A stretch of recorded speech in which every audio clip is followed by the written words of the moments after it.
Fala, rapaziada, começando mais um de Lutador para Lutador aqui na Fight Mode TV, seu novo modo de assistir lutas. Faz o seguinte, já curte, comenta e compartilha, se inscreve no canal, ativa aí o sininho para notificações para você saber de tudo e muito mais do que rola aqui na Fight Mode TV. Hoje, no De Lutador para Lutador, um grande amigo meu, um casca grossa, o head coach da América Top Team. Olha, ele tem muita coisa para falar. Então fiquem ligados, Conan Silveira.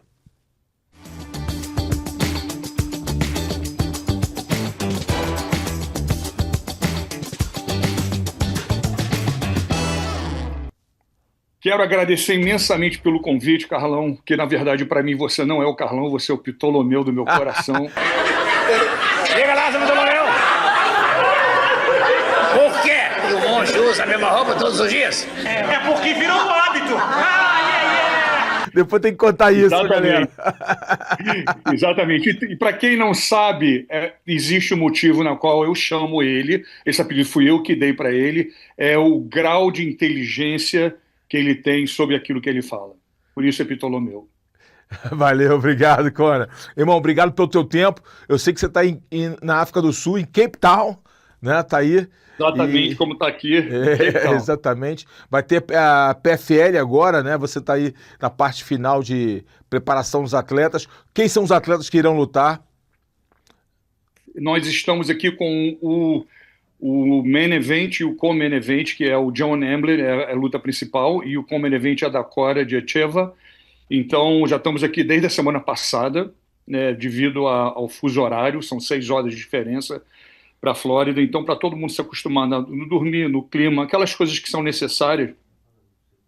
Então, é isso, estamos já na fase final. Amanhã é o corte de peso, todo mundo muito perto de bater o peso, então, tudo tranquilo. Cara, a Dakota, vou falar aqui rapidamente dela. Ela é uma agressiva, é uma lutadora difícil de lutar contra ela. Você acha que, obviamente, ela tá na PFL, você não pode nem falar isso, mas eu tenho que perguntar como fã. Cara, o que você acha da Dakota se ela estivesse no UFC? Ela é lutadora com as ferramentas para ser campeã no UFC, por exemplo? Olha só, Carlão, eu vou responder para você sem qualquer resquício de que eu possa estar sendo um pouco, como eu posso dizer isso para você, não sendo humilde, mas é uma resposta direta e clara. E provavelmente as pessoas não podem não concordar pelo fato de não conhecerem ela, só conhecer a parte que eles veem, que é a parte em pé, que é a parte agressiva, violenta, mas a Dakota, ela é uma lutadora que eu diria para você que tem, eu não sei se eu posso dizer uma bênção, uma dedicação, uma disciplina, o mecanismo dela, que ainda não é completo ainda, que apesar de ela competir nesse nível, ela é boa em tudo.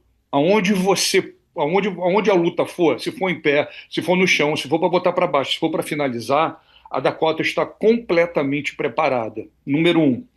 O aspecto mental, o aspecto cabeça, que para mim é o que prevalece, é o número 1, número 2, número 3 do lutador, ela tem um gosto, ela tem um prazer, ela tem uma vontade de não sair do cage, de não sair da luta.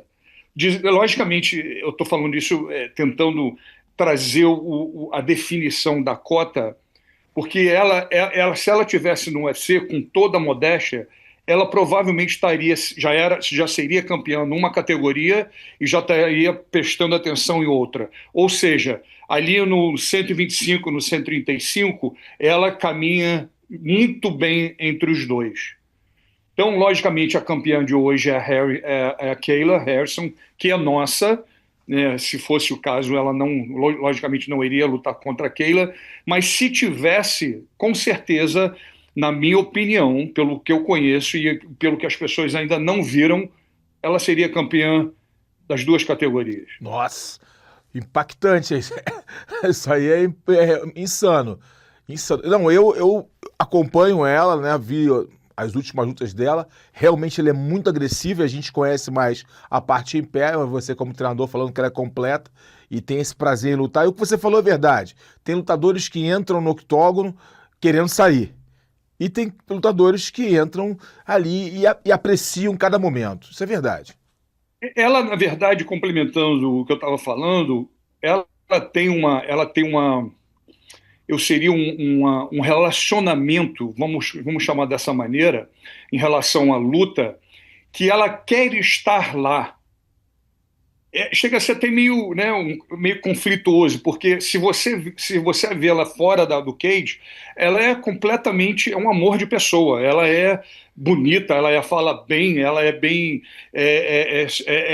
ela sabe ser social, ela tem todas as ferramentas de uma cara fora, uma cara que representa uma promoção, que representa o UFC, o PFL, o que seja. Mas dentro do cage, ela é uma pessoa completamente diferente. Eu, na verdade, não chamo ela nem de agressiva e perigosa. Eu chamo ela de vicious. Eu não sei como deveria ser isso em português, mas ela é uma pessoa, que tem prazer em te machucar. Ela vai te machucar. Ela encontra, ela sente o prazer. Não estou falando que ela seja uma pessoa má, mas pelo que ela escolheu para ser na vida, ela tem prazer em fazer. Entendi. Bacana. Isso é importante, lutador, ter esse DNA do caçador, Exatamente. o DNA do hunter. Isso é importante, muito importante. E o Johnny Eblen, também invicto, né? Aliás, os dois são invictos, né? Também é um cara muito agressivo, de muita qualidade, né? Ele vem completo, né? Ele vem com um background de wrestling, teve um equilíbrio na mão também. Ele soube treinar, ele treinou muito, exercitou muito para trazer esse pacote completo, né? E vem, né, invicto, ganhando lutas difíceis, entendeu? A luta em si, sem você estar invicto, já é difícil. Você, quando está, então, em peso de campeão, e peso de que você, né, todo mundo vê você na obrigação de ganhar, né? Você não tem você tem obrigação. Pronto, final. Não interessa Tem o quem alvo seja. nas costas. Exatamente. Você é a pessoa mais procurada por todo mundo. E ele tem essa mentalidade também, né? Eu acredito que ele vem provando isso durante as lutas deles, lutas difíceis, né? Como aconteceu se eu não me engano, foi da Arábia Saudita contra o Fabian Edwards, também foi uma luta difícil, onde ele conquistou o segundo cinturão, que foi para unificar Bellator e PFL. Cara, as pessoas têm uma ideia de que quando você se torna campeão, a coisa facilita, né? Parece que ela vai ficar melhor. Eu digo para todo mundo, não, só piora. Você sai de 3 rounds para 5, agora você é o alvo de todo mundo, você não pode ir para a direita ou para a esquerda, para cima ou para baixo, todo mundo quer te acertar. Então, existe o benefício do financeiro, o posicionamento, né, o seu legado, a continuação, a criação, a construção, porém, tudo fica mais difícil. E o espanhol que ele vai lutar, o Castelo, né? Van Stenis, né? O Castelo. O que você enxerga assim, de perigo que esse atleta espanhol tem? Eu sou da seguinte opinião: todo mundo que não tem nada a perder, de começo é perigoso. Se você não é meu amigo, se eu perder para o cara é o campeão. Se eu ganhar dele, eu não preciso nem de cinturão, mas eu ganhei do campeão. Então é praticamente assim: a pessoa chega com R$1 e você com 1 milhão. Se o campeão ganhar do oponente, ele ganha R$1, fez mais que a sua obrigação. O cara aposta R$1 e ganha 1 milhão. Verdade. Então, para mim, ali sempre tem um perigo muito grande.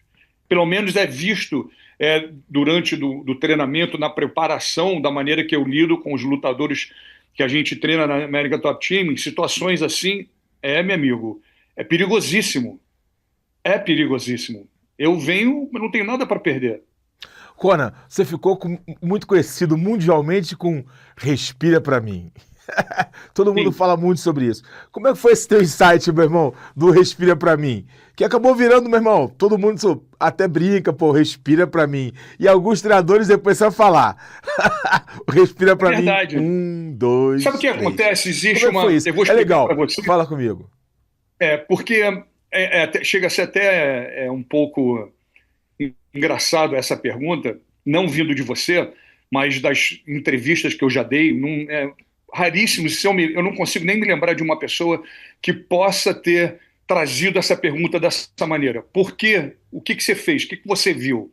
O que acontece, Carlão? Existe uma interpretação, existe uma leitura, como a gente sempre conversa no nosso grupo, de que isso aí, na verdade, tem a ver do que a gente faz, da onde a gente veio, do que a gente treinou. Tem. Mas eu acredito que, pelo menos na Confra, todo mundo tem a mesma frequência de entendimento em sentido da luta.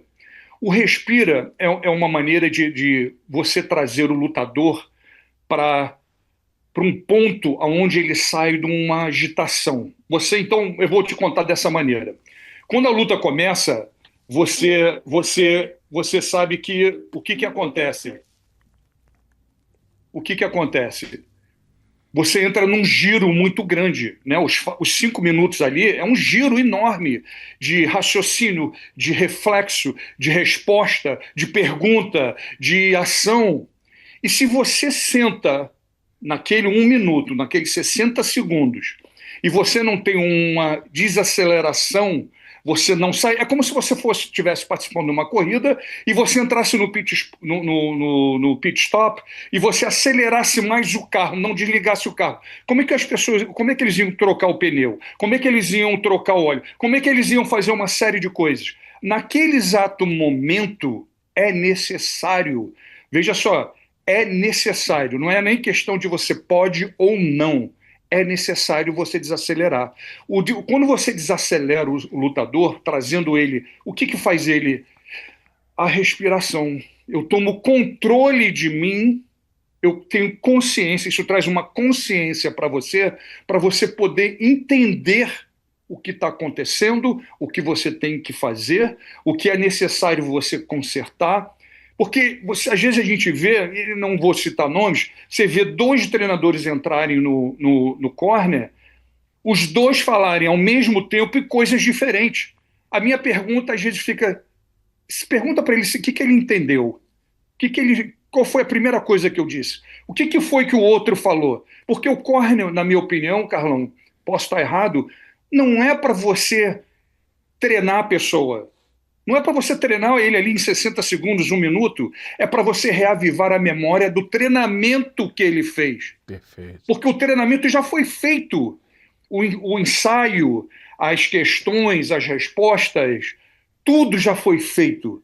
Ali é uma questão de você lembra, olha, faz isso, tá lembrado? Você tem que trazer esses pequenos toques para você poder ajustar o lutador. Porque se você for parar em 1 minuto para fazer descansar, para dar água, para dar treinamento, para dar... Meu amigo, você precisa de 1 hora para ele voltar por 5 minutos. Então, o que eu encontrei, o que eu vi? Que a primeira coisa que a pessoa precisa fazer é ter controle de si, sair desse giro. E era justamente ele para. Eu não deixo, para falar a verdade para você, eu sou tão restrito, não é restrito não, mas eu sou tão metódico nisso que eu não falo, para 1 minutinho, relaxa. Por quê? Sabe por que eu faço isso? Durante o camp todo, eu exercito a mesma coisa. O banco, a sentada, a respiração, a conversa. O banco, a sentada, a respiração, a conversa. E isso tem que ser também de uma forma, Carlão, muito natural. Não adianta eu gritar com você, não adianta eu falar que a sua mulher está assistindo, que o teu filho está vendo. Não é nada, você não precisa disso. Você não precisa. A tranquilidade te deixa muito mais perigoso. Quando você tem esse controle da respiração, dessa calmaria que você traz para você, você fica com uma consciência mais clara. A consciência mais clara te traz mais visão. Então você volta, logicamente cansar você está fazendo, é um exercício a luta, mas você vai ter consciência e vai te trazer raciocínio, que é a coisa mais difícil que tem, é você durante uma movimentação muito grande, um exercício muito pesado, você pensar. Vou para a direita, vou para a esquerda, ter uma visão, ter uma leitura. Você tem que ter essa leitura. O lutador ele tem que ler, né? Ele não precisa ir mais, ele tem que ter uma boa leitura do que está acontecendo. Verdade. Espero que eu tenha explicado. Não, explicou perfeitamente, de forma bem clara. Você falou ali que você ensaia isso várias vezes durante todo o camp. Tanto a parte que você fala com o teu atleta e deixa ele numa temperatura pronta para lutar, como também com seus outros parceiros de corner, né? Você treina também isso, cara, você fala aqui, você fala acolá, para que haja também essa sinergia e não aconteceu o que você disse, que dois falem ao mesmo tempo. Eu não deixo de forma alguma, muitas das vezes eu chego até a fazer um ensaio de corner mesmo. Por exemplo, eu vou te dar um exemplo, eu vou te dar mais de um exemplo. Eu, quando treinei o Nikov, o russo, que é campeão do Bellator e está lutando no PFL, é isso mesmo, Nikov, é ele mesmo. Ele foi fazer o camp dele contra o Corey Anderson, lá na TT. Era a final da PFL, para unificar os dois do torneio, alguma coisa nesse sentido. Ele fala zero de inglês. Mas ele trouxe um companheiro de treino, que era o Valentino, que estava no peso pesado, ou ainda está no peso pesado no torneio do PFL, que falava inglês, entendia inglês e falava russo.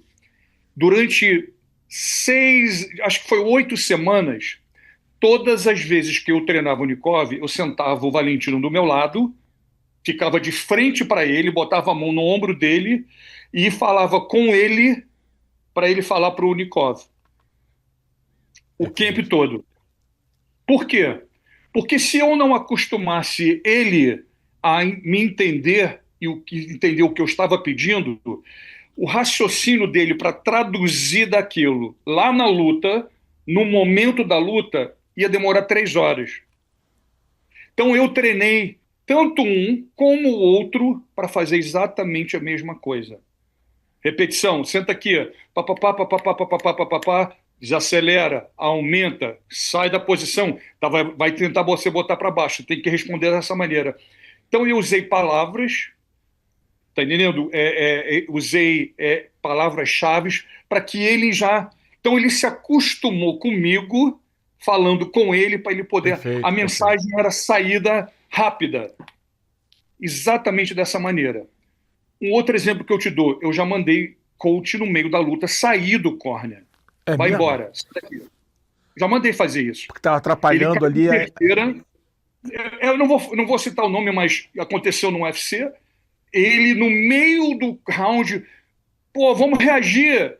Tua mulher e tua família tá assistindo. Quando ele acabou de falar tá assistindo, eu falei, pega o banquinho e sai daqui. E empurrei ele, tirei ele do corner. Eu não preciso disso. Isso causa um distúrbio, causa uma onda que não tem como você controlar. Psicologicamente, você não precisa escutar. Minha mãe está assistindo, minha esposa. É você que está lutando, meu camarada. Não é mais ninguém. Você já está numa pressão, você já está numa responsabilidade que é enorme. Eu vou chegar e falar, olha só, tua mulher está te assistindo, teus filhos... eu vou acabar com você, vai cara. Acabar com o cara. Emocionalmente, Carlão, eu vou tirar a emoção para te servir e virar para você ter o mestre. Ela sai de uma posição para outra. Agora a emoção vai mandar em você. Em vez de ela estar servindo a você e você tendo controle daquilo que está acontecendo, ela acaba virando a mesa e falando, não, agora quem manda em você sou eu. Quando você escuta uma coisa dessa. Então eu tenho uma acredito que faz parte da minha personalidade, da minha vivência pessoal, da minha maneira que eu vejo a luta, da maneira que eu fui educado, né? até pelo Carson, e muita conversa com ele, como ele via, como ele agia, com o que ele falava, tá entendendo? Eu tive muita troca. Então eu acredito que ali isso foi me construindo. Eu fui botando as coisas certas. E eu não sou eu não faço parte da audiência. Eu não sento para assistir a luta. Porque ali é um trabalho, ali é profissional. Eu tenho que ter uma frequência, uma harmonia comigo, ao ponto de eu escutar o que o outro córneo está falando, para mim ver como é que o outro está reagindo, para me passar a informação mais perto para o meu lutador, entendeu? E uma das coisas que muitas das pessoas também, isso aí me perguntam, mas como é que você lida com teu filho? Né? Porque, pô, aí você entra num pai campo... e filho ao mesmo tempo ali. Pai e filho. É pai e treinador, perdão. É pai e treinador. São duas relações. Exatamente. Ali que... Pai, treinador, e filho e lutador. Eu tenho um sistema de chave, né, que acho que é a melhor maneira de eu poder explicar isso, que eu falo para o pai do Joshua, que sou eu, olha só, cala a boca, não fala absolutamente nada, deixa que eu, treinador, vou lidar com ele. Parece até meio louco, né? Uma coisa assim, bem... Pô, você fala com você mesmo? Sim, você muda o drive, né? Você muda o drive. Exatamente. Pá. Eu desligo uma coisa e ligo a outra. Falo, olha só, a partir de agora, fica calado, assiste. Depois que ele ganha a luta, você pula, chora, faz o que você quiser. Agora você fica calado e deixa eu trabalhar. É exatamente dessa maneira que eu lido comigo. E passo isso para o meu filho. E o Joshua entende isso também? Perfeitamente. Ele sabe que ali o momento não é de emoção. O momento não é do amor do pai e do filho, porque isso aí é claro, é incondicional, é eterno, não muda. Mas naqueles 15 minutos, naqueles 25 minutos, é necessário o treinador e o lutador, porque os dois vão estar na mesma frequência. Tá entendendo? A gente vai estar falando uma língua que pertence àquele momento. Perfeito. Agora, um detalhe, já que você entrou nesse assunto do Joshua, né? Ele foi morar fora, treinar wrestling, competiu muito no wrestling, você preparou ele, eu lembro muito que você falava que estava cuidando muito bem da caminhada dele, de botar ele para lutar com calma, e aí ele vem para a America Top Team num cenário onde só tem os melhores lutadores do mundo, ou pelo menos boa parte deles estão lá, seja continuamente ou sazonalmente, mas estão sempre lá. E aí como é que é você entender o Joshua nesse aspecto? É justamente isso, esse drive que muda? O olhar clínico, peraí, o Joshua não está bem aqui, ele precisa melhorar isso aqui, ele está bom aqui, e como é que esse cara é um bom sparring para ele, porque vai puxar dele disso. Como é que você trabalha isso, cara? É uma curiosidade que eu pergunto sempre para um pai treinador, né? Eu pergunto muito isso pro Marcelo Ribas, com a Amanda, como é que ele separa isso? Eu estou perguntando agora para você. Logicamente que o Joshua é meu filho biológico, é meu filho de sangue, né? É parte do meu amor, com certeza, mas eu sou assim com todos os lutadores, eu sou assim com todos eles. Eu acredito que nessa parte eu sempre procuro ter um equilíbrio, eu tenho que ter um olhar, logicamente, vem para cá, eu até acredito que, vamos dizer que eu gosto de botar mais ele no fogo, porque eu sei que é o fogo que vai forjar. Mas eu não posso também dizer que é só ele, né? Tem lutadores. Eu vou te dar um exemplo, que agora acabou de assinar com o UFC, o Bochecha. Desde que o Bochecha entrou na America Top Team, isso é só um dos exemplos. Eu sempre empurro ele onde está o fogo. Vai na fogueira. Vai para lá. Vai para lá. Vem para cá. Porque o que acontece? Quando você não tem um direcionamento, qualquer direção é boa. E a gente não pode perder tempo, Carlão. A gente não tem... O tempo não foi para a gente perder. Foi para a gente ter ele na mão da gente e saber usar muito bem. Então, quando eu vejo que a zona de conforto ela está começando a chegar perto de você, te atrair, eu sou o primeiro a vou tirar você, cara. Eu sou o primeiro. Eu falo, não. Você vai com o mais pesado, você vai com o melhor, você vai com o que vai te dar mais dificuldade.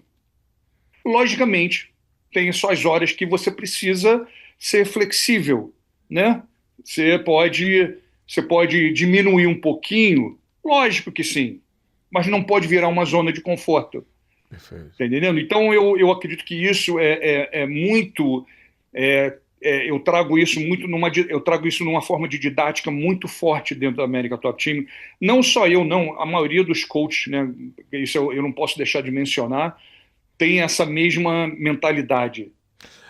O Bochecha, você tocou no Bochecha, 13 vezes campeão mundial de jiu-jitsu, uma lenda, o Kelly Slater do jiu-jitsu. O cara é um monstro na arte suave, foi pro MMA, no ONE, teve uma derrota para aquele Remy Remy, né, que ele acabou cansando. E eu vou te fazer 2 perguntas em sequência. A primeira pergunta, o quanto aquela derrota no ONE acrescentou no jogo do Bochecha? E a segunda pergunta, ele está preparado para o alto escalão do UFC? Respondendo a tua primeira pergunta, na verdade, Carlão, a escolha de quando você não ganha, né? Eu não falo nem derrotado. O derrotado é aquele que desiste, que não volta mais. Aquilo ali foi suficiente para fazer ele completamente, ou seja, ele já não era nem para estar ali, se ele já pensar dessa maneira. Mas quando você deixa de ganhar, você, né, não saiu vitorioso. O lutador que toma isso como profissão, não como hobby, não como diversão, ele com certeza vai ver isso como uma lição. Ele com certeza vai ver uma porta aberta para o amadurecimento. Eu preciso amadurecer. Eu preciso. E quando eu falo amadurecimento, não é questão só do amadurecimento de homem, não. O lutador em si precisa amadurecer. Ele tem a necessidade. Depois que se você tirar a fruta da árvore quando ela estiver verde, você pode trazer a cola que você quiser, que você não põe ela na árvore outra vez. Já era. Então é necessário um amadurecimento. Não que eu goste da derrota, não é nada disso, mas às vezes ela te traz um benefício muito grande logo no começo, porque você já vê que a realidade já não é da maneira que você gostaria ou da maneira que você pensava. E o lutador que escolhe porque era uma escolha. Você pode não escolher, você pode falar, não, eu não quero mais fazer isso, vou vender pão, vou ser advogado, vou ser médico, como você quiser. Mas se você continua na carreira, ali é uma ótima lição para você se ajustar. O que eu preciso fazer mais? Talvez eu não tenha me preparado o necessário, talvez eu não tenha feito o que eu deveria. Traz um questionamento que eu acho que é muito, te traz muito benefício, muitos benefícios. E eu tenho certeza absoluta que para o Bochecha foi ótimo. Por mais que eu esteja falando de uma luta que ele perdeu. A segunda, preparado para o UFC. Eu vou dizer para você, logicamente, tecnicamente, eu acredito 1000% que ele esteja preparado. Treino, está super treinado, ele já entende fluentemente a língua do MMA, mas o que eu vejo nele é muito mais do que estar preparado. Eu vejo ele com uma vontade para trazer uma consistência para essa nova jornada dele. Que para mim, Carlão, para te falar a verdade, preparação é para qualquer um. Vontade e consistência não é. Perfeito. Quando você tem vontade e consistência, Carlão, você vai derrubar parede, você vai construir castelo, você vai fazer edifício, você vai dar a volta no mundo com a mão no pé. E tá tudo bem. Ele vai pegar o Martin Buday, tá com 7 lutas na organização, 6 vitórias e 1 derrota, e é um faixa preta de jiu-jitsu. Esse fato dele ter um background no jiu-jitsu é um bom caminho pro Bochecha? Cara, eu diria para você, o Bochecha não é um cara... Deixa eu começar a responder dessa maneira. O Bochecha não é um cara bom de jiu-jitsu, ele é um mágico de jiu-jitsu. Ele é um cara que, pelo tamanho dele, pelo volume dele, porque ele é um cara grande, ele é um cara pesado, ele tem uma matemática, ele tem uma ele tem uma forma de embolar você e fazer você rir do que você está acontecendo, para você ter uma ideia. Porque eu vejo, né, a maneira... Chega a ser até falar, mas pô, não dá nem para mim imaginar. Não dá, você tem que ver acontecer. Você tem que ver na mistura. Eu falo isso, não estou falando isso do jiu-jitsu de pano ou do no-gi, eu estou falando isso do MMA. Ele traz esse controle dele de uma maneira que quando você vê, meu camarada, já é tarde. Então eu acho que nesse aspecto, não. Eu acho que o cara tem, por mais que ele seja, e respeito a faixa preta dele, não sei da onde veio a faixa preta dele, aonde ele treinou, mas já respeito de antemão, mas com bochecha, meu, se ele cair, se ele pensar dessa maneira, que eu tô no mesmo nível, eu te garanto, como eu já falei para você algumas vezes, eu cantei a pedra para você antes de acontecer, vai tirar para nada, vai acontecer dessa maneira. E a gente se falou depois, falou, cara, como é que tu me falou isso? A última foi daquela. É verdade. Falei, Carlão, não vai passar do segundo round e vai tirar ela para nada. Vai entrar por uma porta e sair pela outra. Não estou falando isso sobre o Bochecha, até porque acredito que vai existir a pressão, um lugar novo, mas eu tô tão assim, confiante nessa estreia dele no UFC, pela vontade que ele está de estar lá, entendeu? Eu tô tranquilo. Eu acho que vai ser uma luta boa, uma luta de seja bem-vindo à nova organização. Então, muito confiante. Muito bom. Vamos dar uma entrada no túnel do tempo, entender um pouquinho como você começou nas artes marciais, no jiu-jitsu, né, especificamente. Como é que você começou no jiu-jitsu e como é que você conheceu o Carson? Eu tive uma passagem no Márcio Silva, logicamente você sabe quem é, no Marcinho, e logo em seguida ele me levou para o Carson. Eu acredito que eu posso estar enganado, mas era acho que 15 anos de idade, por volta dessa idade. Eu era moleque ainda, bem moleque, né? E o engraçado é que no meu primeiro contato, eu digo assim, não é o primeiro contato depois de uma semana, não é o primeiro contato depois de um mês, assim, o primeiro bate-olho com ele, porra, tu é a cara do Conan. Tu já deve ter escutado essa história. Tu é a cara do Conan. E eu bati, cara, eu bati de uma... É coisas da vida que você, né, você se pergunta por que a afinidade, por que o entendimento, né? Não estou falando nada, não era nada assim de especial comparado com os outros, né, como você, com os outros que faziam parte, não, mas a gente tinha uma proximidade, eu era curioso com ele de saber da cabeça dele, né? Eu sempre perturbava ele, eu ia para a casa dele, conversava com ele, eu tinha que escutar o Gypsy King umas 3 horas antes da gente começar a conversar, se você lembra dele das fitas. Eu tinha fita dele, Carlão. Carlão, eu tinha caixas de fita dele. Ó, você já me deu essa fita, Carlos. Não. Você não está entendendo. Essa aqui é melhor do que É melhor do que a outra. Não, o legal é que ele preparava a fita pra você, bro. Botava teu nome na fita. Não, botava teu nome. O teu nome. Botava teu nome. Ele pensou na pessoa. E aí que você que não escutasse, porque tinha uma conversa, ele tinha uma interrogação, tinha um interrogatório sobre aquelas músicas. Exatamente. Você escutou tal música? Você ouviu? Você viu como é que o cara toca violão, não sei o quê? Muito então, bom. cara, eu acredito que eu não posso deixar de mencionar, né, as minhas características, a minha personalidade, o meu jeito, né, as vivências que eu tive, como eu disse, de vida pessoal, mas com certeza a convivência com ele, de a gente morar nos Estados Unidos juntos, foi assim, cara, principalmente essa de morar junto foi assim essencial para mim, com todas as poderosidades que podem acontecer, que você sabe, e aconteceram, né? Imagina só, num lugar só, Valide, eu, Vitor Belfort, Zé Mário e Alan Góes.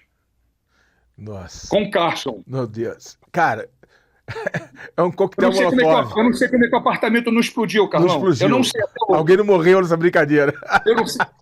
Só para você ter uma ideia, eu vou dividir isso aqui com vocês, que são poucos que sabem. Como todo mundo estava no mesmo apartamento, cara, e eu não fiquei. Eu acho que eu cheguei por último, se eu não me engano, eu estava treinando por Extreme Fighting. Eu falei que eu sabia que toda noite tinha ataque. Tinha alguém ia atacar alguém, né? E tinha aquelas coisas de, porra, vamos aprontar com alguém. Eu dormia numa cama rolo atrás do sofá, como se fosse uma barricada. Eu estivesse ali escondido o tempo que eu fiquei lá, cara.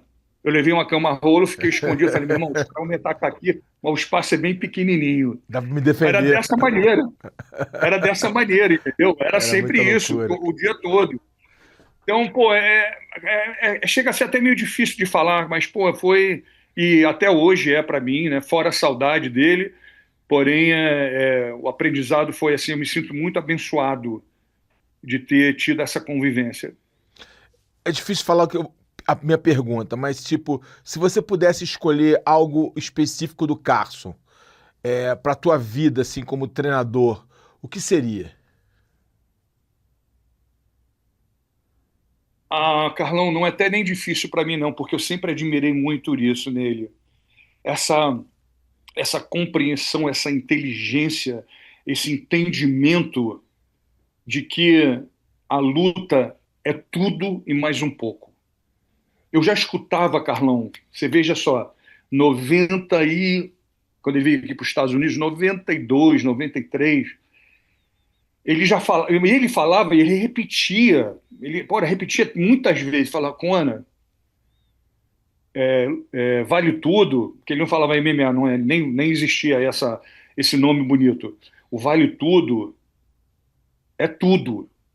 Não é só você ser faixa preta de jiu-jitsu, não. Você tem que correr, você tem que nadar, você tem que levantar peso, você tem que fazer boxe. Agora, você imagina um cara do gabarito dele, da credencial dele, do nível dele, né? A uma família Gracie, mas com uma mentalidade aberta, que a mentalidade do Cássio era 360, Verdade. né? Ele via um mundo, ele parece que ele tinha uma bola de cristal escondida em algum lugar, que ele ia ali, de vez em quando ia lá, dar uma olhada e falava pra gente. E eu prestava muita atenção nisso. Eu via que a visão dele em relação à luta era uma coisa multilíngua, né? Você não pode nunca se deixar pensar que você vai ser um faixa preta meu, Carson Gracie time, e que todo mundo vai ficar com medo de você. Então eu acredito que essa era a mentalidade dele, a visão dele, essa maneira de você entender as coisas e não tentar modificar as coisas conforme a tua conveniência. Ele vê a luta da maneira que a luta é. O que você tem que fazer? É isso, você tem que fazer tudo. Você tem que ser bom em tudo. Não adianta você botar faixa preta e eu, pô, sou fulano e eu sou faixa preta de jiu-jitsu. Meu amigo, isso aí rápido vai acabar. Daqui a pouco. E Verdade. ele falava para mim, isso tudo vai acabar. Você vai ver que o domínio, todo mundo vai procurar um domínio só. O que eu trago assim mais forte do Carson e eu uso na minha vida profissional como analista de lutas era a capacidade que ele tinha de ler os nossos adversários. É isso que eu acho mais marcante para mim e eu uso isso, né? Eu acho que eu tentei assimilar ao máximo para minha vida profissional. Engraçado você mencionar isso, porque eu concordo com você plenamente. Eu acredito que, como eu disse para você, como eu admirava e prestava bastante atenção na visão dele, na leitura dele, existiu algumas, acredito que eu já falei isso algumas vezes, mas em lutas, muitas lutas principais, na verdade eu faço isso até hoje, até numa luta regional eu faço isso, mas principalmente nas lutas principais, eu vou te dar exemplo, Amanda Nunes contra Miesha Tate, Thiago Marreta contra o John Jones. Eu vou dizer para você, deixa eu ver o outro, mas vamos usar só esses dois. Eu vou contar para você rapidamente, tentar resumir o máximo que eu puder. Quando a Amanda foi dada para ela a oportunidade de ela lutar pelo título contra a Miesha Tate, eu tinha na academia eu tinha lá na TT uma lutadora amadora, uma gringa, branca, cabelo amarelo, Carlão, amarelo. Mas ela tinha a movimentação, o estilo dela de se movimentar na luta era... Se eu pusesse Miesha Tate e ela, você não ia saber quem é quem. Quando eu vi aquilo, eu falei, nossa, é ela mesmo, eu vou usar ela. Aí eu chamei a Amanda, falei, Amanda, parte do teu sparring, eu vou modificar o teu aquecimento. Você vai fazer o aquecimento com ela. E a Amanda não entendeu. Eu peguei um headgear, um capacete de luta, eu acho que é assim que se chama, Isso. botei para esconder o cabelo e falei, agora você vai se movimentar com ela. Ela, na verdade, a Amanda não entendeu nada, ela fez o que eu estava mandando. E foi assim. Quando começou esse exercício, Carlão, a Amanda parou no meio e falou assim: eu não acredito que você me arrumou uma Miesha Tate. Mas eu não deixei a Amanda tocar nela. Eu queria que a Amanda estudasse a movimentação dela. Eu queria que a Amanda entendesse, convivesse com aquele momento, com aquela movimentação, que fosse uma coisa natural. E durante 3 meses eu fiz exatamente isso. Perfeito, cara. Dei Incrível. a mensalidade de graça para a menina. Falei, olha só, você vai assistir a Miesha Tate, eu vou... Tipo diretor de filme, faz isso, faz aquilo, se movimenta exatamente. E fui trazendo essa informação para Amanda.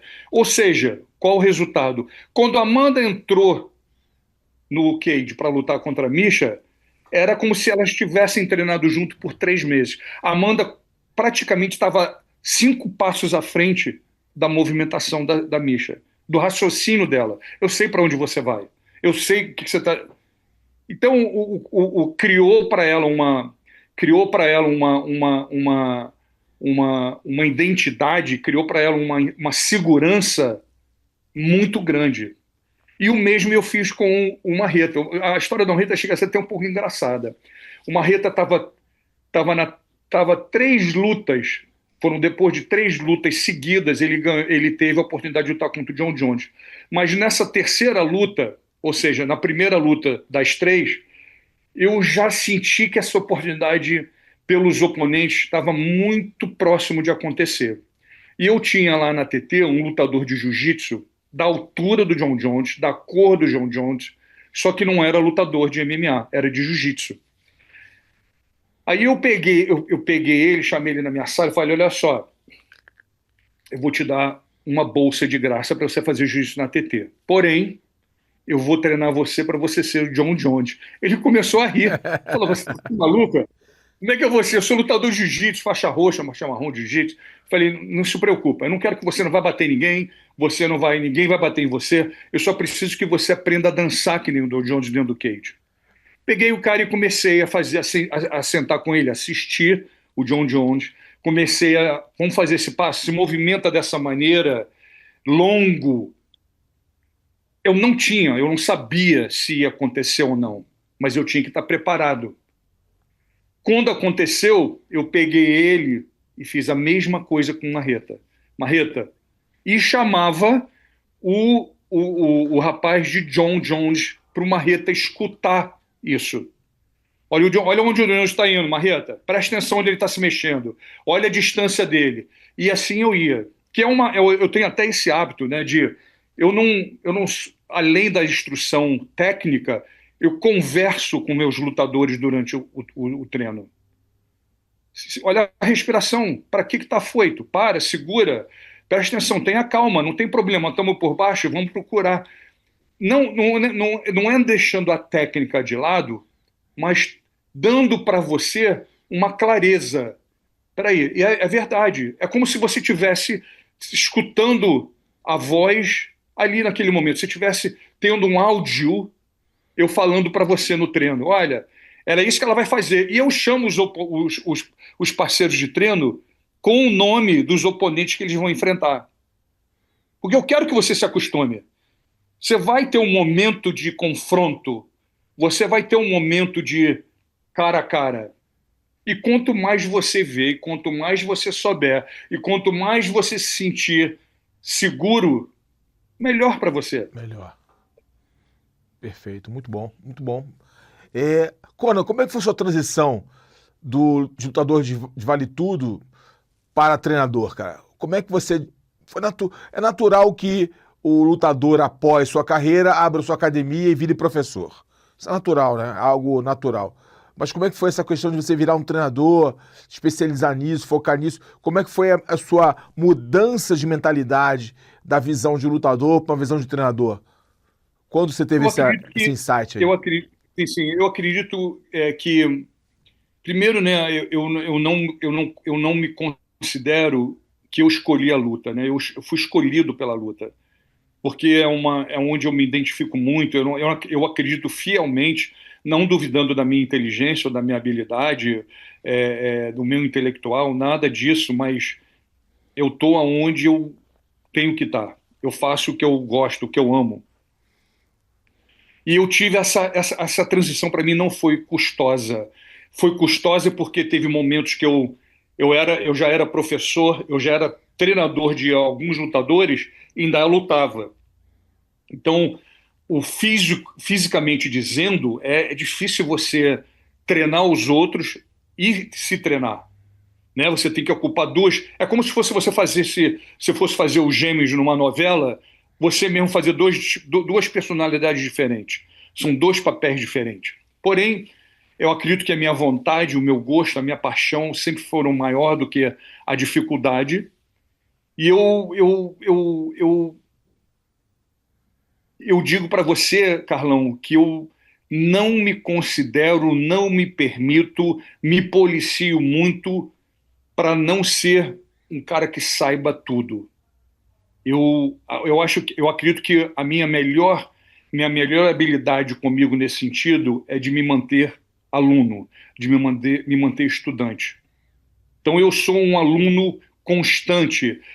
Por isso, a razão na qual eu estou dizendo isso é porque eu acredito que aí as coisas se tornaram mais claras para mim. Como sair de uma coisa e entrar na outra. Eu usei essa fórmula, esse veículo, né, de estudante, continuo sendo estudante, mesmo dando aula, mesmo ensinando, mesmo treinando, eu continuo aprendendo. Então, eu não sei dizer, cara, para você, mesmo com essa explicação, é uma paixão eterna, incondicional. Foi natural. Né? Eu acredito que seja até mais que natural, Carlão. É o tipo da resposta que você sabe o que eu quero dizer sem eu precisar falar. Não sei se deu para entender. Mas como é que surgiu, cara, a American Top Team? Então, onde teve essa ideia? Foi tua ideia? Foi do Dan Lambert? Onde vocês tiveram essa ideia? Vou montar uma equipe que vai ser uma referência mundial. Primeiro, a visão que vocês tiveram, eu quero também saber sobre isso, que o MMA é crescer. Isso é um ponto importante. E a segunda, de montar uma equipe tão grande como vocês têm hoje em dia. Olha, eu vou te contar o começo, mas o fato de ter uma visão de que ia crescer e de que a gente ia chegar onde chegou, eu estaria mentindo para você, eu não faria isso. Eu sabia que a gente ia crescer dessa maneira. Eu sabia que eu não sabia. Eu digo para você que era a vontade junto com a consistência, como eu mencionei antes, que na verdade dirigiu a gente, levou a gente até onde a gente está e até hoje faz isso com a gente. Eu tinha a Carson Gracie Team em Miami, eu fui a primeira academia Carson Gracie na Flórida. Eu acredito que Carson fui eu. E em um determinado momento, com problema do outro lado, com a outra parte da família do Carson, devido ao nome, processo e aquelas coisas, eu mudei para Silveira Brothers. Você sabe o que eu quero dizer com quem, de qualquer maneira. Então eu não estava afim de, né, o Carson, não vai arrumar problema para mim não sei o que, ele sempre tinha sempre queria paz em tudo, né? Então eu falei, mudei para Silveira Brothers, né, encurtando, resumindo, e o Dan se tornou um aluno meu. Ele me viu lutar, quando eu me tornei campeão no Battle Cage Extreme Fire, ele escutou, acho que numa das entrevistas, que eu tinha uma academia de jiu-jitsu em Miami Beach, a primeira, E ele, cara, eu não dei endereço, não falei aonde era, que naquele tempo não existia Google, não existia, né? Mal acho que só tinha página, só tinha catálogo. Eu não nem me lembro se eu tinha, se eu estava no catálogo ou não. Enfim, ele dirigiu um dia inteiro para encontrar a academia, encontrou a academia e ele virou meu aluno. E meu aluno do meu irmão, Marcelo, que veio comigo para os Estados Unidos. E daí, praticamente, né, como ele morava no norte no norte não no norte da Flórida, mas 40, 50 minutos da onde ele morava, ele abriu uma academia com o Marcelo lá para cima, para perto de Boca. Aí levou o E eu Marcelo pra lá. levou o Marcelo para lá. E porque não era fácil, né? Ele era um nome de negócio e, pô, Fica dirigir dirigindo todo quase dia, uma ele hora queria todo 3 dia. horas do dia. Exatamente. E a sociedade praticamente veio daí, né? Agora, o crescimento, o volume, a reputação, como eu disse para você, Carlão, eu não posso garantir, eu seria completamente mentiroso se eu só olhasse, um dia vai dar certo. Não, pelo contrário, eu vou dizer para você que a gente só foi mesmo botar o pé no paraíso do MMA em 2015, para você ter uma noção. A gente passou anos e anos, quase chegando perto da porta, na hora que a gente ia entrar, o pessoal fechava a porta na cara da gente. Aí você fala, mas pô, mas espera aí, o que fez isso acontecer? Porque a gente não ia desistir por nada, cara. Isso é um fator, mesmo que você não tenha me perguntado, é um fator principal, essencial na América Top Team, que eu acredito que tem a ver muito com as características que eu trago, que o Dan, tá entendendo? Hoje, ele aprendeu, ou ele era também, porque ele veio de uma parte de negócios, de businessman, entendeu? De não desistir, não deixar, não parar. Então, acho que foi essa união foi muito forte para que a gente chegasse aonde a gente chegou, né? Em sentido de mentalidade. Com tantos atletas de alto nível, cara, como é que é controlar os egos ali? É muita gente boa no mesmo espaço. Óbvio, tem vários treinadores, vários. Mas, cara, como é que é controlar o ego, né? Vários campeões mundiais, vários caras com aspirantes a campeões. Como é que é controlar o ego dessa galera? Primeiro controlar o ego dos treinadores e depois dos atletas. Como é que você controla isso? Como é que você rege isso na América Top Team? Carlão, eu vou botar de uma maneira clara. Quando você almeja um negócio, né, independente de qual seja a sua área, e o negócio cresce, se a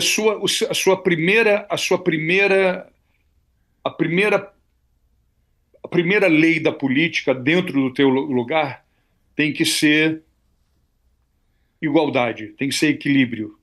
Não importa quem você seja. Ou o que eu quero dizer é da seguinte maneira.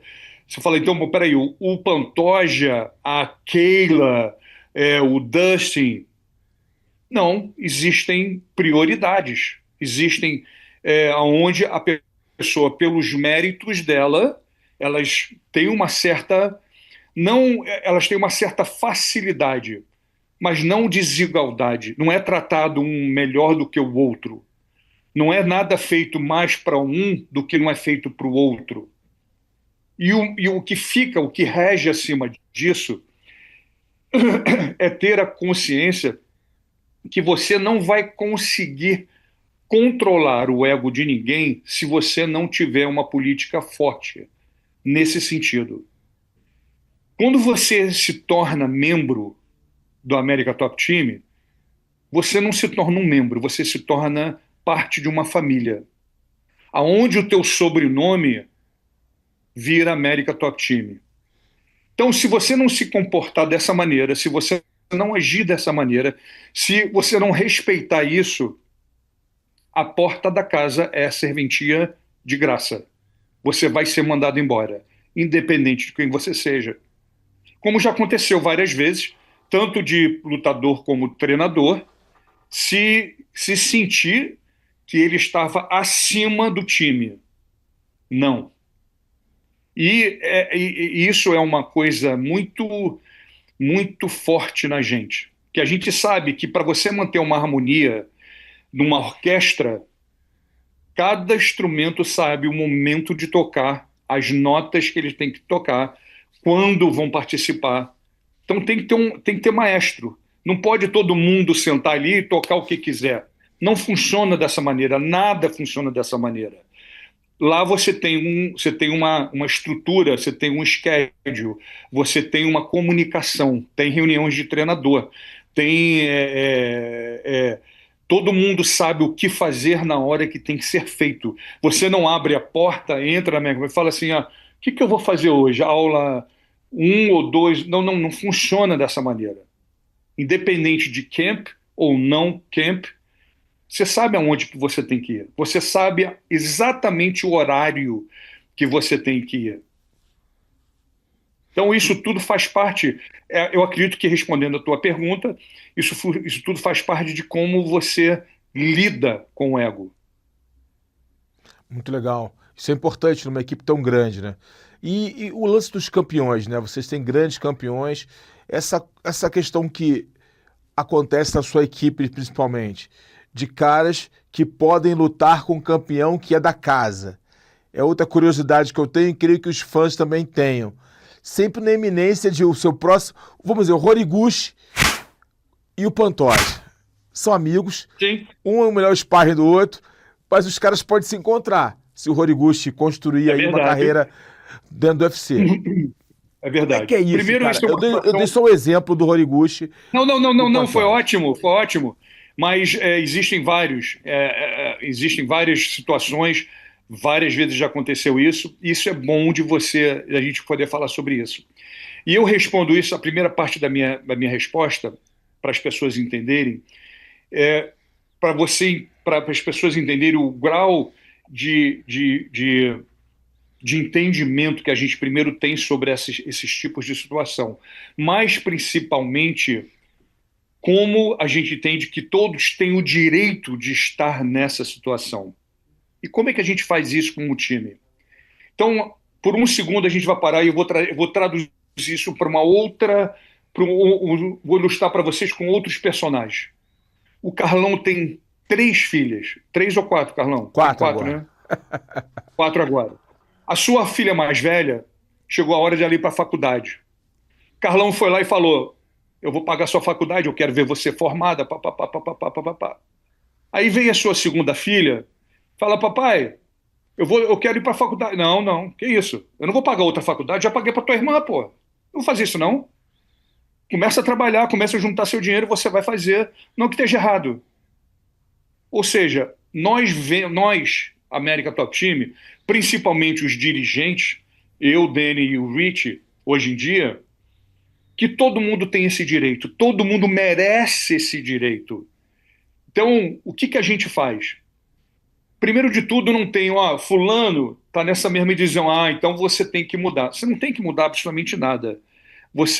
Se você trabalhou, conquistou a sua oportunidade, mais do que obrigação, a gente tem que te dar suporte. A gente tem que fazer. A gente vê exatamente como 2 filhos. Eu paguei a sua faculdade e vou pagar a sua faculdade também. A gente separa os lutadores, a gente separa os treinadores, tudo é feito separado em horários diferentes. Não se conversa entre treinadores o que um está fazendo com o outro. Não existe esse tipo de conversa. É proibido. É caso de ser mandado embora. E existe um respeito muito grande.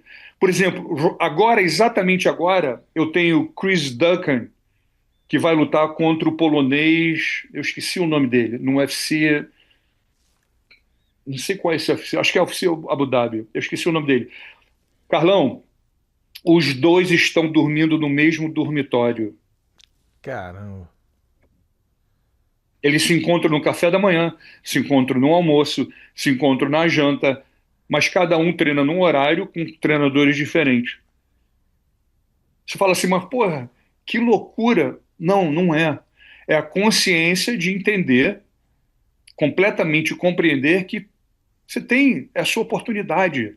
Você não pode dizer não para uma oportunidade onde a sua família, você depende disso, é o teu trabalho, é onde você tira o teu ganha-pão. Quem é a gente para falar, não, não vai fazer não, não, você não pode. É dizer pro que hoje você não vai lutar contra o Pantoja. Cara, se acontecer, é uma coisa que a gente é agradável? Não, não é agradável. Pô, os dois são assim, adorados dentro da América Top Team. Os caras são super amigos, mas muito amigo. Tanto, por exemplo, os parceiros de treino, na maioria das vezes, o Alexandre Pantoja tem o Mico, que é o Adriano Moraes, o que hoje também é muito amigo do Adriano. Ou seja, é aquele momento de conscientização e profissionalismo. A gente vai se separar agora, a nossa amizade é intocável. Naqueles 15 minutos, naqueles 25 minutos ou naqueles 15 minutos, o pau vai comer, mas a gente volta, a gente é da mesma família. Muito bom, muito bom. É por aí, esse profissionalismo. Mas, dito isso, tivemos ali Amanda Nunes e Kayla Harrison dividindo o mesmo espaço. A Amanda não se sentiu confortável com a presença da Harrison. Sai da equipe dela, American Top Team, vai para o espaço dela e a Harrison realmente entra e conquista o cinturão. Hoje o desafio foi feito, a Amanda retorna à vida como lutadora e vai enfrentar a Kayla Harrison. Como é isso na tua cabeça? Porque você era o treinador principal da Amanda Nunes e é o treinador principal da Harrison. Como é que você alinha isso na tua cabeça? Obviamente você é um cara muito profissional, mas como é que você lidou com todo esse vendaval que aconteceu desde a saída da Amanda para o retorno dela agora lutando contra uma atleta da American Top Team? Já de começo, usando uma palavra que você disse, vendaval, o vendaval é existente em qualquer situação, Carlão. A gente não pode achar que o mar sempre vai estar na calmaria. E eu sou o tipo de pessoa, treinador, humano, um homem, que eu tenho essa consciência. Isso não é pessimismo, para mim, na verdade, eu chamo isso de normalismo. Que em algum momento vai bater o vendaval, que em algum momento você fala, pô, mas isso é meio pessimismo. Não, é a realidade da vida humana, isso é natural na vida humana, de que tem um começo, um meio e fim. Não quer dizer que vai deixar de existir, mas primeiro foi uma decisão completamente particular da Amanda sair do time. Na minha opinião, eu não acredito que tenha sido a Kayla. A Kayla foi, de repente, uma porta, até porque elas chegaram a treinar juntas, não muitas vezes. Dentro da TT tinha um respeito mútuo, nunca teve algum tipo de problema ou drama, nada disso. Até porque quando a Amanda resolveu sair da ATT, decidiu sair da ATT, a Kayla ainda estava no PFL, a Kayla recentemente foi para o UFC, ela fez, acho que essa foi a segunda luta, que ela ganhou o cinturão, ou a terceira, não me lembro exatamente. Luta, né? Terceira luta dela, exatamente. Ou seja, tem quantos anos que a Amanda saiu da ATT? 2, 3 anos quase, ou mais, então, acredito eu. O que eu acredito, Carlão, é que o que falta muitas das vezes, e a falta de alguma coisa e o excesso de outra nessa combinação, às vezes te traz e te faz com que você escolha, porque é uma responsabilidade sua, de tomar decisões que você não deveria tomar. Primeiro, saber que a Kayla um dia iria estar no UFC é impossível de dizer isso, até porque ela ganhava melhor, era bem mais paga do que muito lutador de nome no PFL. Ela tinha uma ótima bolsa, excelente bolsa, melhor dizendo assim. Então, na verdade, não se tinha essa certeza. Um dia a Kayla vai para o UFC e ela vai tentar lutar contra a Amanda. Não. Na verdade, foram perguntado algumas vezes para a Kayla em relação à Amanda, mas em sentido de, eu acredito, se uma pessoa fala, olha, eu olho para essa pessoa porque essa pessoa é boa, se um dia eu tivesse, pô, eu gostaria de ter lutado contra o Mike Tyson, contra o Muhammad Ali, contra os meus ídolos, não por desrespeito, pelo contrário, justamente por respeito. Isso não é na minha opinião, isso não é nada demais. Você quer lutar contra quem? Quem nunca fez nada? Pô, vai fazer o quê? Porra, eu lutava na rua? Não, você tem que. Eu acho que é o nosso objetivo, a nossa meta é de aperfeiçoamento e melhoramento, desenvolvimento. Então você tem que olhar para cima, pô. Tu vai olhar para baixo? Eu acredito que isso foi uma das coisas que incomodou a Amanda. Até porque o fato da Amanda ter a posição que ela tinha, campeã em 2 categorias ao mesmo tempo, né, coisa que nunca foi feito em lugar nenhum. Já tiveram vários campeões que ganharam o cinturão em categorias diferentes. Sim, você manter os 2 cinturões na sua mão ao mesmo tempo, simultaneamente, nunca aconteceu. A Amanda é única. E foi na América Top Team, foi nessa construção. Então eu acredito que eu não tenho como, na verdade, te dizer o que moveu, o que foi que fez a Amanda tomar essa decisão. Eu não sei te dizer. Por mais que eu conhecesse ela da maneira que eu conheci, o nosso relacionamento era muito próximo, mas muito próximo mesmo, né? Porém, o que acontece agora? Vem Kayla versus Amanda. Eu acredito que a Kayla esteja no momento dela. Ela é uma pessoa que ela trabalha muito, por mais que ela ganhe muito bem, por mais que ela tenha uma tremenda credencial, 2 medalhas de ouro de judô, campeã do PFL, campeã do UFC, ela não anda de salto alto. Então isso, para mim, é uma coisa muito, muito, muito em particular, que traz esse pé no chão, que traz essa, eu não diria vantagem, mas é uma vantagem. Entendeu? Ela treina como se ela tivesse começado o MMA ontem. E para O esclarecer, desejo, né? Ela continua com a fome. o que eu falo para você, vontade aliada com a consistência. A vontade dela é um drive assim, é bonito de ver, entendeu? Que as pessoas têm esse costume, sortuda, estava no momento certo, na hora certa. Meu amigo, isso tudo é balela, não existe isso. Não existe negócio de sorte, azar, coincidência, caiu do céu. Nada, a única coisa que cai do céu é avião e chuva, tá? Mais nada. Se não for isso, meu amigo, você tem que trabalhar. E ela é uma pessoa que trabalha. Ela ganhou o cinturão, Carlão, na segunda-feira. Ela ganhou o cinturão no sábado. Na segunda-feira ela estava na aula de wrestling. Por quê? Aí você fala, mas pô, bicho, por quê? Não se machucou, quis voltar ao treino, quis voltar, não quis deixar. Praticamente ela é obrigada a tirar umas férias. E para esclarecer, eu, quando não sou o treinador principal, eu sou o cara que vejo tudo, eu tenho que ver tudo, né? Mas o lutador principal dela, que eu não posso deixar de dar o crédito, é o Mike Brown e o Steve Mako, que são, com o Anderson França, são os treinadores principais dela. Entendeu? Eu gosto de deixar claro. Não, lógico. Mas eu faço o trabalho atrás da cortina, entendeu? Mas eles são os caras que põem o treino junto. Eu estou ali, o que precisar, eu estou ali para dar o suporte. Perfeito. E como é que é essa relação dos treinadores, né? Que são muitos treinadores. Você falou aí do Stephen do Moko, né? Que é uma referência do wrestling. Todo mundo fala muito bem dele. O cara é uma referência no wrestling. Todo mundo... os treinos do Moko são algo fora do normal. O conhecimento dele no wrestling é algo fora dos padrões, todo mundo comenta isso.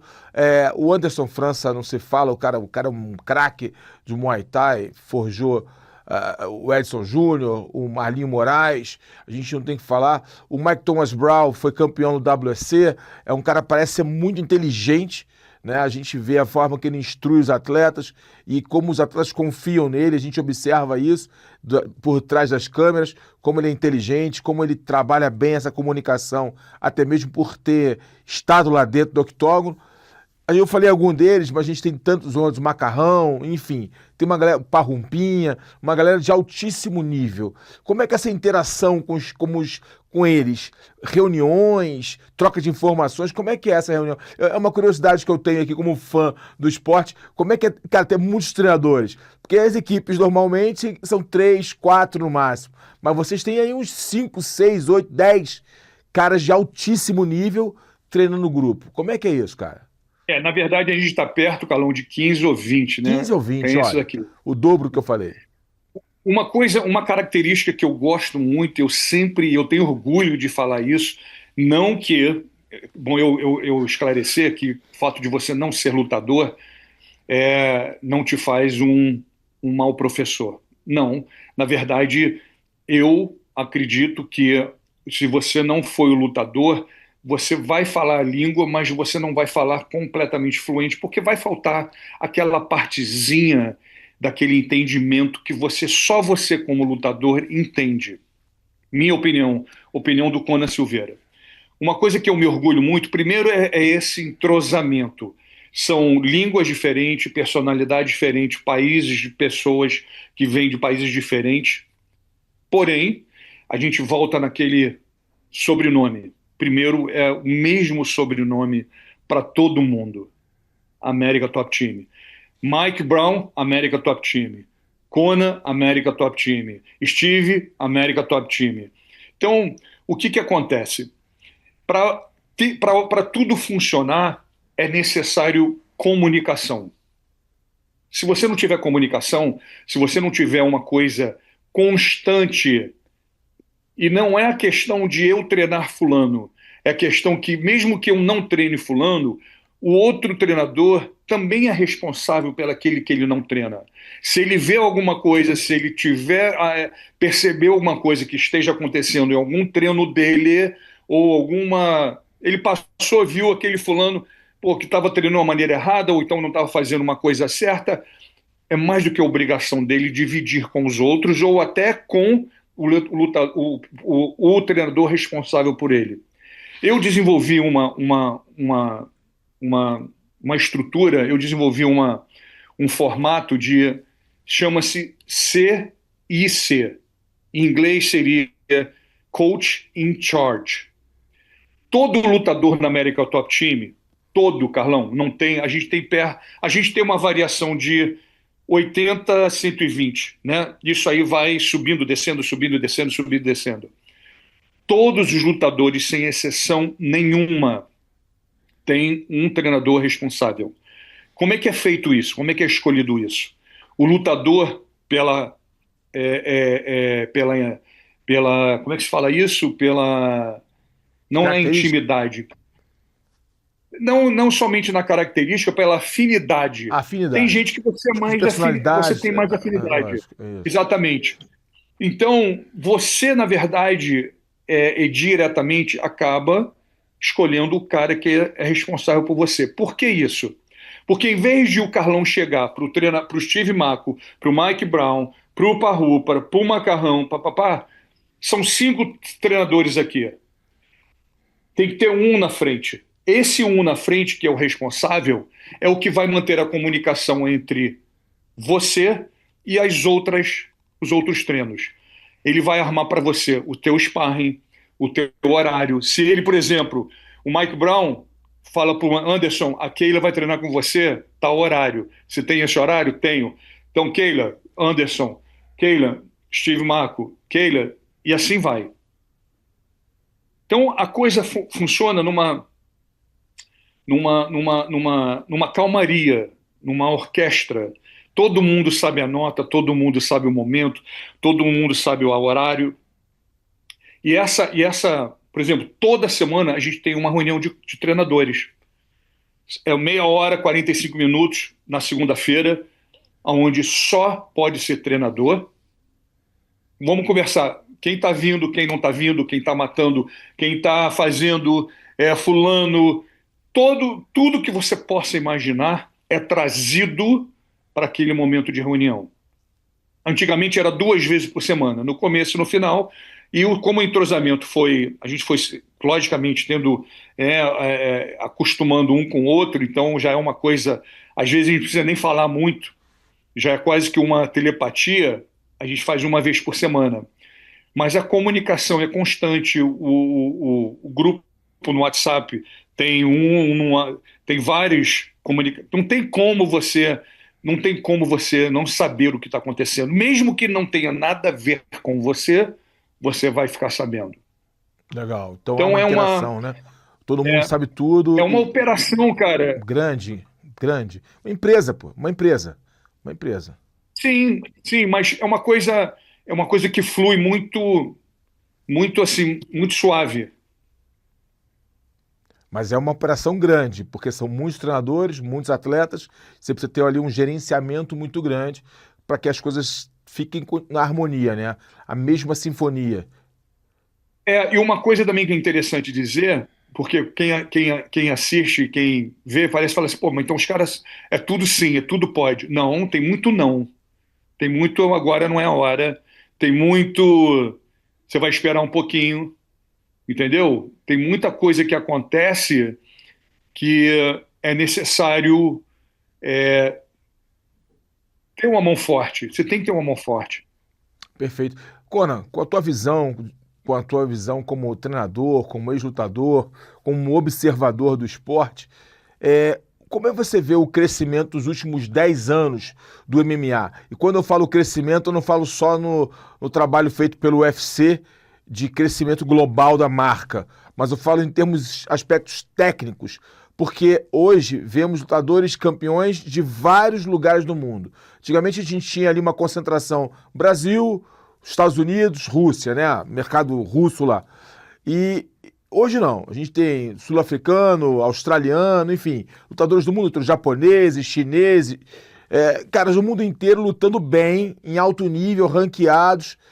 Como é que você enxerga mexicanos, enfim, chineses? Como é que você enxerga essa expansão global do esporte e o nível técnico, cara?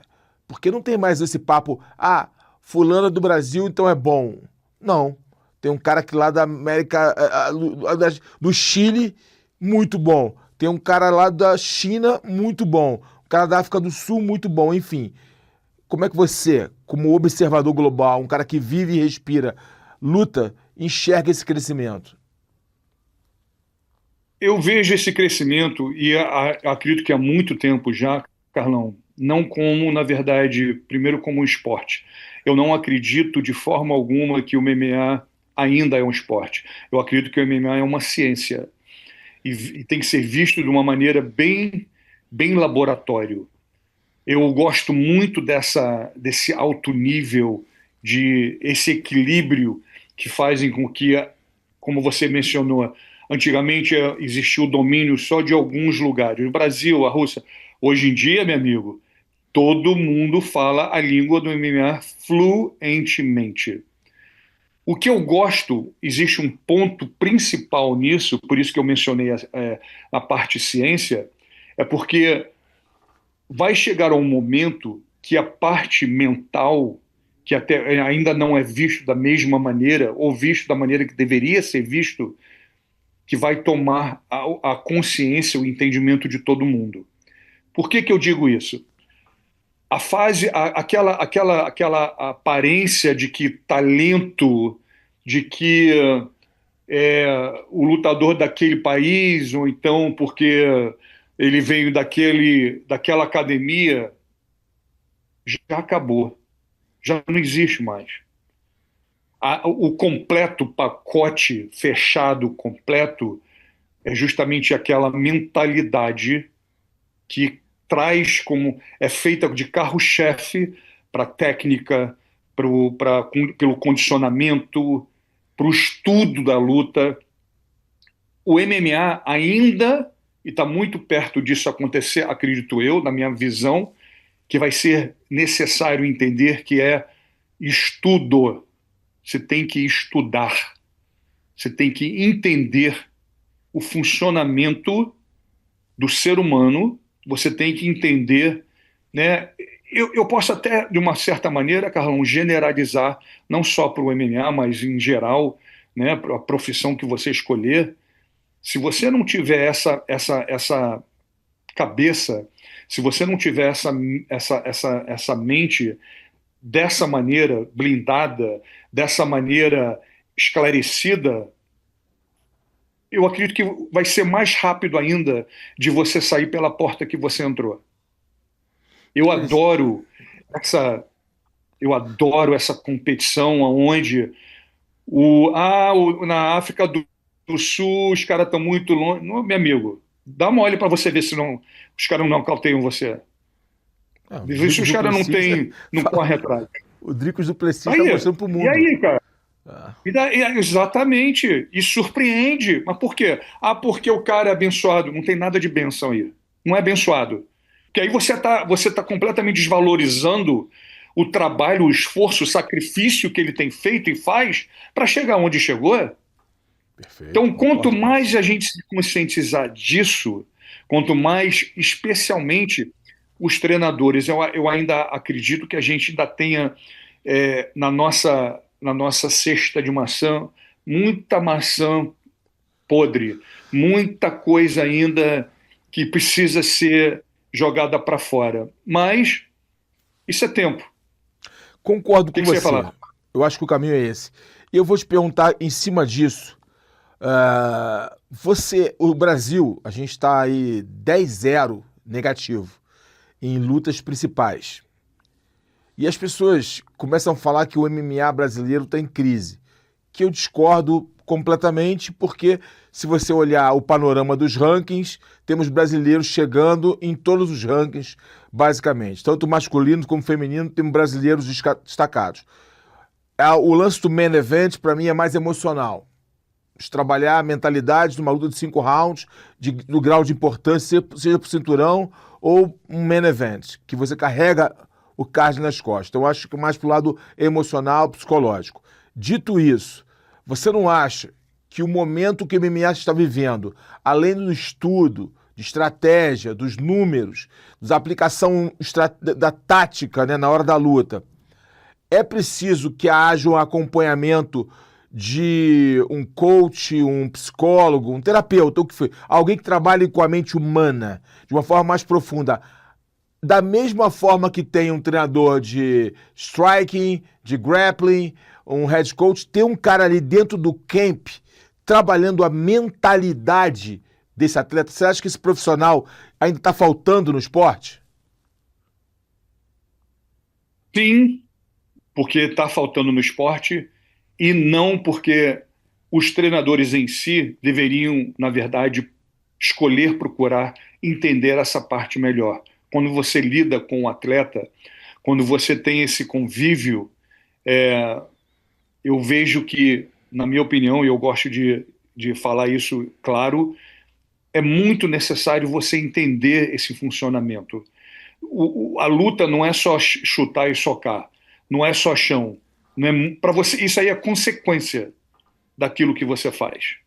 Se você fizer isso sem qualquer entendimento, simplesmente você está se movimentando. Você está aplicando um decoreba.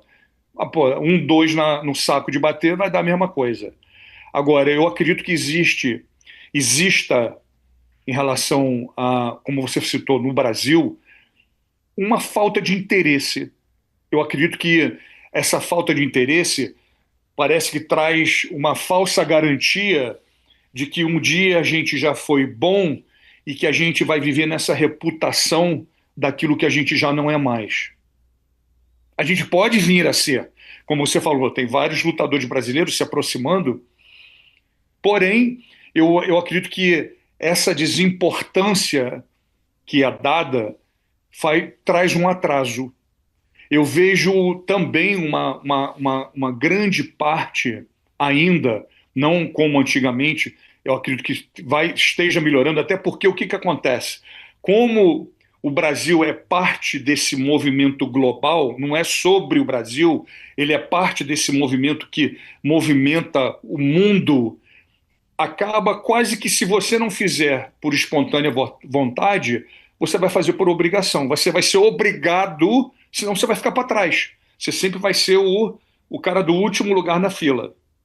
Então eu acredito muito que é necessário uma parte do interesse de você se desenvolver.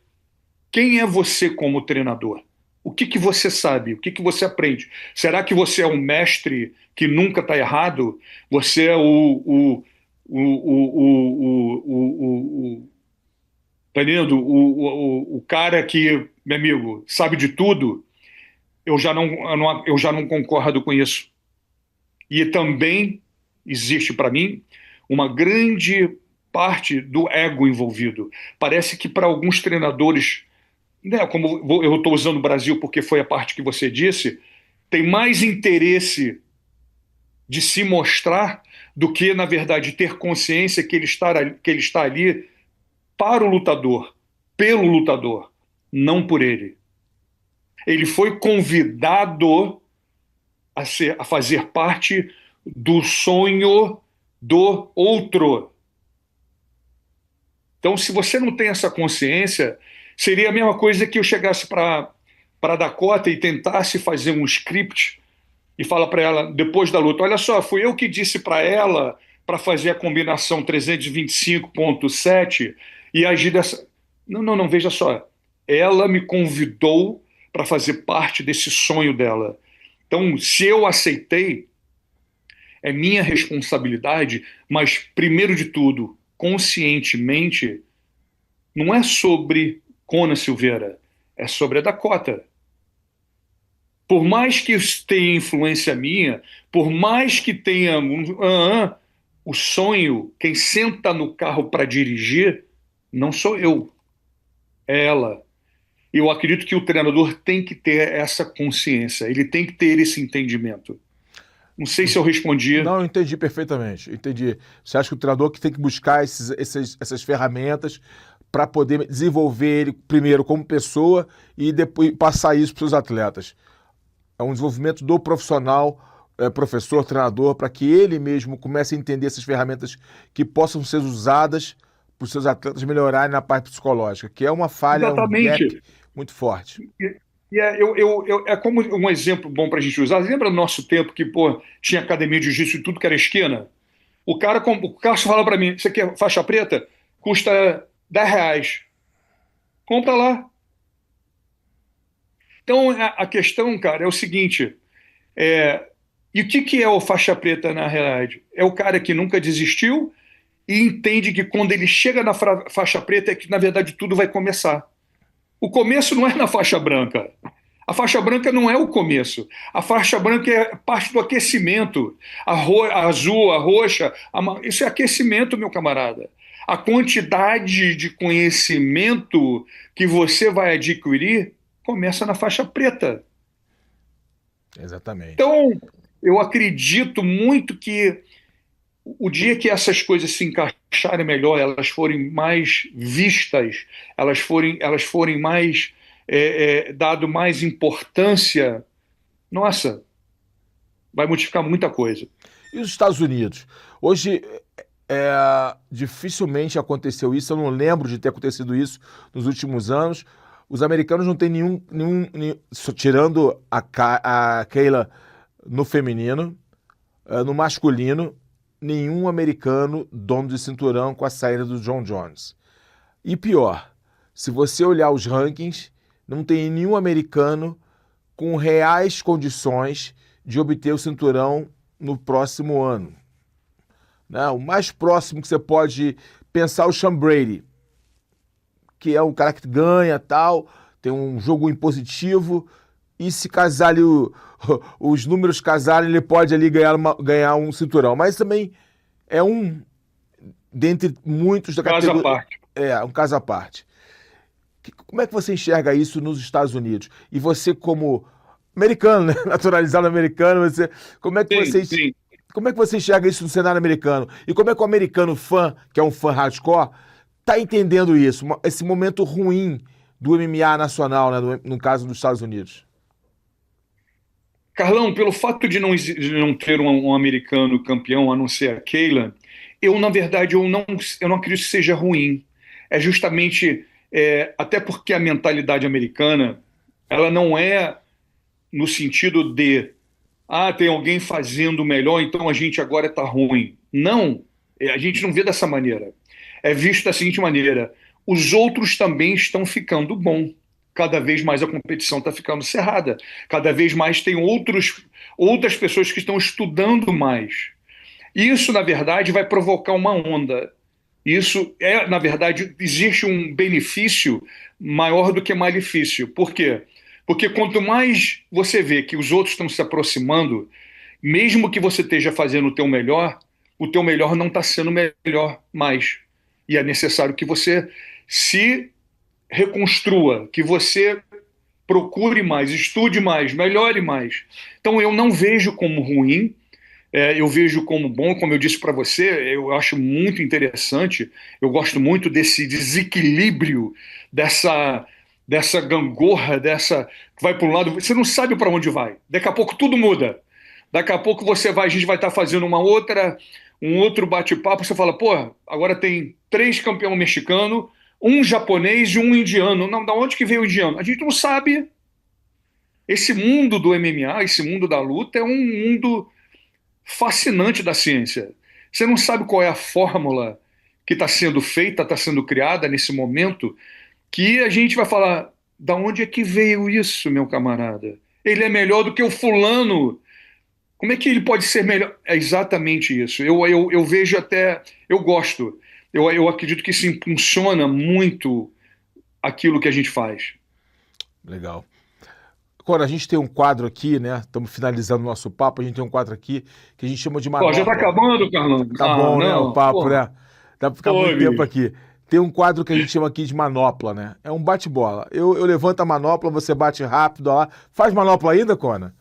Faz ainda? Não, eu acabei de fazer uma cirurgia no ombro direito, uma lesão que eu tinha antiga, desde a luta, que eu fui empurrando. Sabe aquelas coisas que a gente faz, né, Carlos? Você vai empurrando, vai empurrando, vai empurrando. E eu tenho 5 semanas que eu operei. É manguito que se fala? Manguito, Carlão? manguito. Né? Então, eu operei isso e estou de recuperação. Então, quando acabar o direito, eu tenho que fazer o esquerdo também. Porém, isso é meses e daqui a pouco estou de volta.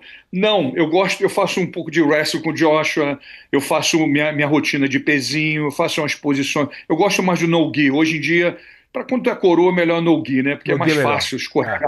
Sai mais rápido, dá para sair mais rápido. Dá para defender mais rápido. Meu camarada. Pô, são 60 anos, né, Carlão? São 60, meu camarada. Entendeu? Então eu tenho que consertar um pouco as coisas, né? Então vamos lá. Nossa manopla virtual. Eu vou fazer uma pergunta, você rapidamente bate pronto. Pode ser? Perguntas tranquilas.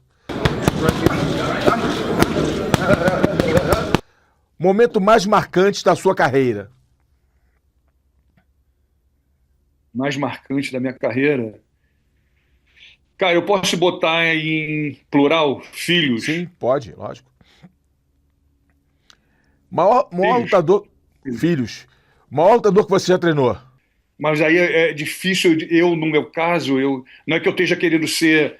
Não dá para mim ser parcial, eu tenho que falar nomes. Né? Pô, eu tenho a oportunidade de treinar meu filho, cara. Nossa, Joshua Silveira. Nossa, não é... Tá entendendo? Não tem nem como dizer. Lutador mais talentoso que já passou pela América Top Team? Talentoso. Que já passou, cara. Nossa, ou que já está. Passou. Que não significa que você tenha sido campeão, mas mais talentoso. Nossa, cara, com o América Top Team é difícil você falar isso, né? Porque eu tenho uma manada. Fala 3, então. Só pra gente tá bom. Não perder aqui Deixa eu falar para você. Alexandre Pantoja, campeão agora. Deixa eu falar para você. Amuzov foi campeão do Bellator, Sei. é ucraniano, muito talentoso. Ah, Kayla Harrison, E aquela, perfeito. O maior desafio como treinador? em sentido de luta, que é todo dia desafio, né, cara? Mas qual o maior desafio que você acha que um treinador deve ter ou o treinador tem nessa trajetória como orientador? Nossa, tem as perguntas são boas, viu, Carlão? Eu diria para você é você ter um controle, controle barra relacionamento com ego.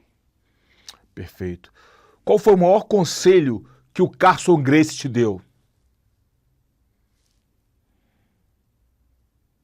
Pô, bicho, nossa senhora. Exatamente como eu disse no nosso bate-papo, você precisa ser bom em tudo, você tem que fazer tudo.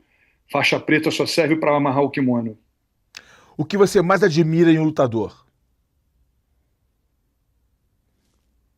Vontade e consistência. Uma lição que o MMA te ensinou para a vida?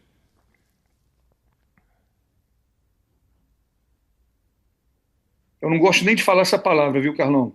Mas seria. Eu vou botar de uma outra maneira, que é o subtítulo do meu livro. Vencer é sua única opção. Qual é a maior qualidade de um bom treinador?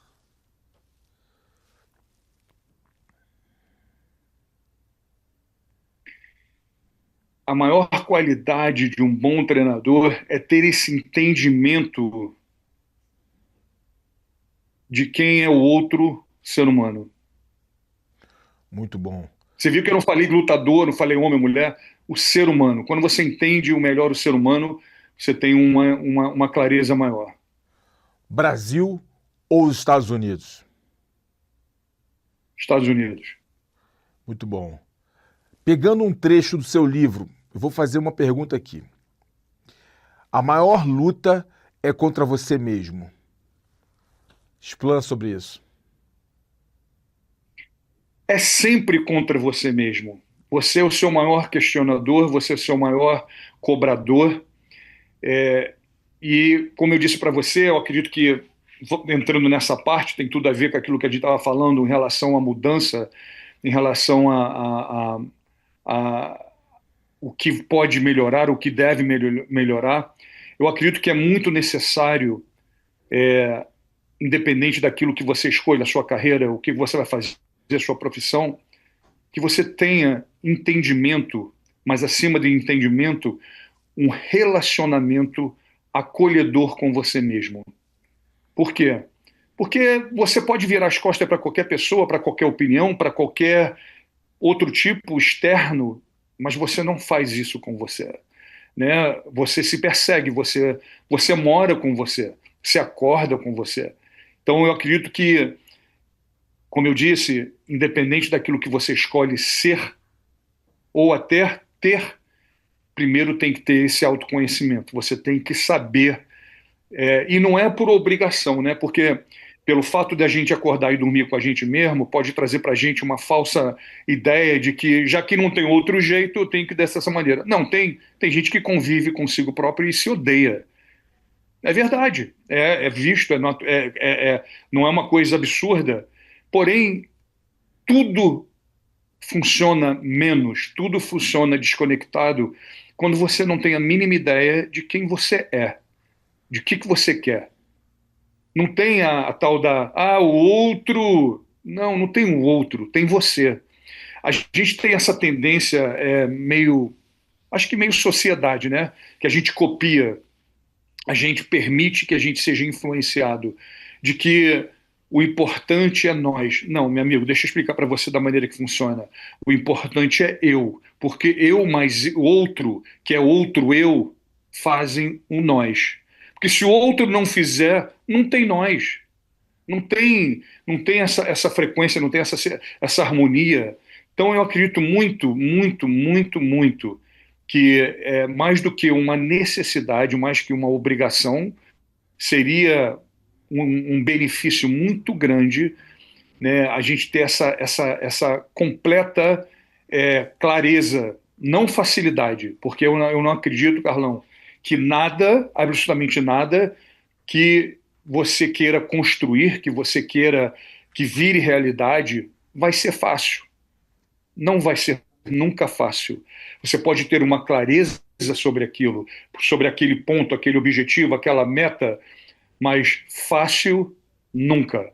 E não digo isso, como eu disse antes também, isso não é pessimismo, né? Para mim, na verdade, é uma consciência clara que eu levo para o normalismo. É normal ser difícil, tem que ser difícil, porque você não aprende nada sentado no sofá, tomando uma geladinha, você não fica bom nisso, a não ser que você vai ficar bêbado. É a única coisa que você ganha de lucro nisso. Fora isso, você tem que levantar e tem que fazer. Então, é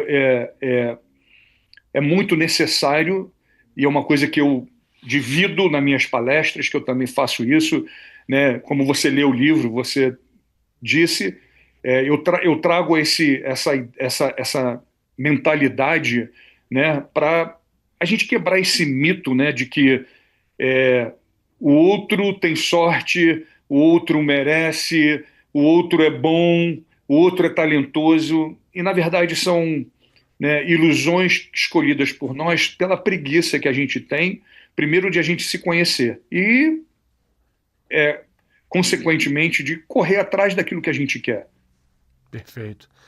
Conan, olhando para a câmera, se você pudesse dar um conselho para um jovem treinador brasileiro que queira abrir uma academia, abrir uma equipe, treinar uma equipe nos Estados Unidos, um conselho: ó, cara, vai por aqui, ou não vai por aqui, melhor colocando. O que você poderia falar?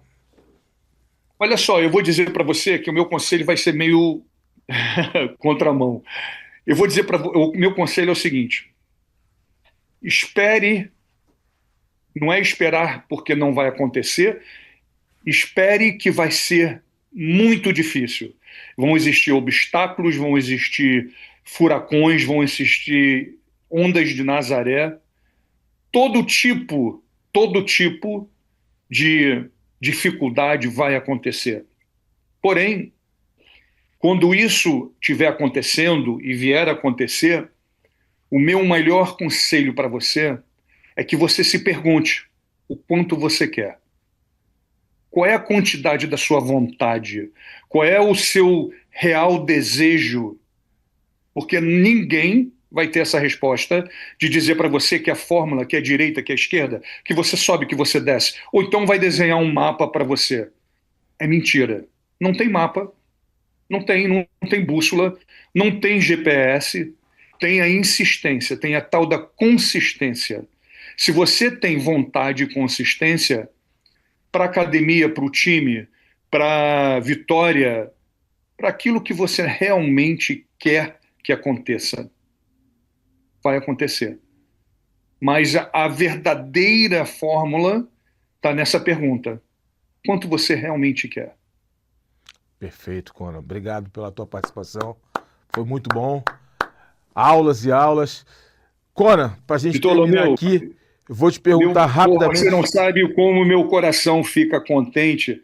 Você sabe que a gente é brother de anos, né? Não é nem amigo, é brother mesmo.